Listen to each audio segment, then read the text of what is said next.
The US and its allies have reached an historic deal with Iran over its nuclear program. A big win, you would have to say, for Obama at this stage. US correspondent Sandy Hughes joins me now from Los Angeles. Sandy, great to have you along. Obama, let's be honest, Obama was desperate for a win on the international stage. This could be it, but he hasn't got it through yet, has he? Not completely. Of course, as soon as there was the announcement that the deal had been struck, he held a press conference and called this a great success. He's also threatening that if Republicans in Congress try to push back, that he would veto any sort of measure that would not allow this to go through. You know, it's not just the U.S., it's the U.S., it's the EU, and the UN. So we would look, you know, it would be an embarrassment for him if the U.S. were to pull out and the other two organizations went through. But he's calling this the best way to keep us out of a war in the Middle East. And, you know, the best way to keep them from enriching more uranium, which would possibly lead, probably most likely lead to a nuclear weapon. I mean, this is a huge step in the right direction, not just for the Western world, but a huge step in the right direction for Iran as well. I mean, it's going to improve living conditions for Iranians, isn't it?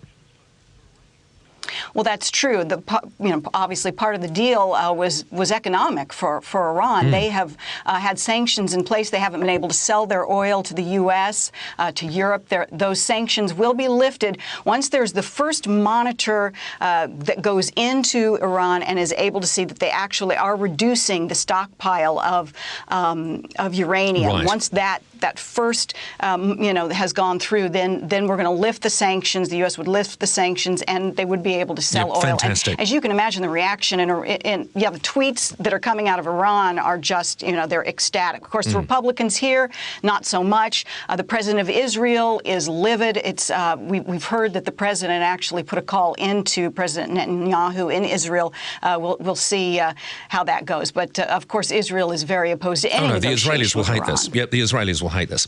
All right, let's talk Bill Cosby now, because things have got stickier and stickier for Bill Cosby, and now Whoopi Goldberg, one of the very few high-profile people that was standing by him, her support has peeled away. Yes, in fact, she came out today and said directly to him on television, Bill, speak up or shut up. She's pulling her support from him. What's going on? I'll give you a little background on this. About a week ago, part of a deposition was released from a case in 2005. Bill Cosby was being deposed by lawyers, and he admitted in part of this deposition that he purchased Quaaludes in order to have sex with women. Well, there are two accusers here in Los Angeles, two of the 47 now accumulated accusers against Bill Cosby.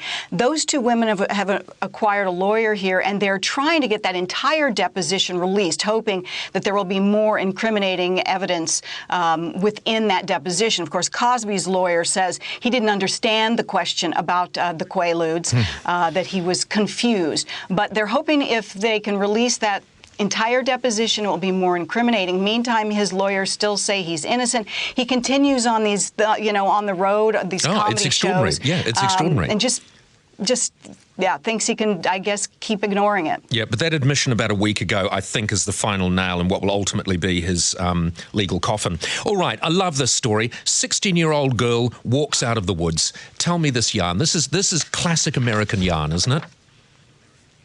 It's a wonderful story. I mean, the 16-year-old girl, her name is Autumn Veach. She was on a flight from Montana to Washington State with her step-grandparents, and she says that the plane went through some cloud cover, and when the cloud cover lifted, they were facing the side of a mountain and crashed right into the mountain. The plane crashed. There was a fire. She stayed with her step-grandparents for some time, trying to pull their bodies out of the plane, but was unable to. And then she decided the only way she was going to be saved, because it was such dense forest, is she had to hoof it out. She walked for 2 days through this really mountainous, very dense forested area, and was then found by a motorist and taken to a store where they called 911. She's in the hospital now, but they say she's just got some cuts and bruises. And I think what I thought was very interesting is that her father gave a press conference this morning outside of the hospital, and he said that his daughter loves watching these survivor shows and that he watches them with her, just to spend some time with her. Fantastic. And he really credits, watching all of those Survivor shows for her being able to survive and make it out alive. Yeah, well, that glass is certainly half full. Sandy, thank you so much for joining us. Sandra Hughes, our US correspondent. You're welcome. It is 13 and a half minutes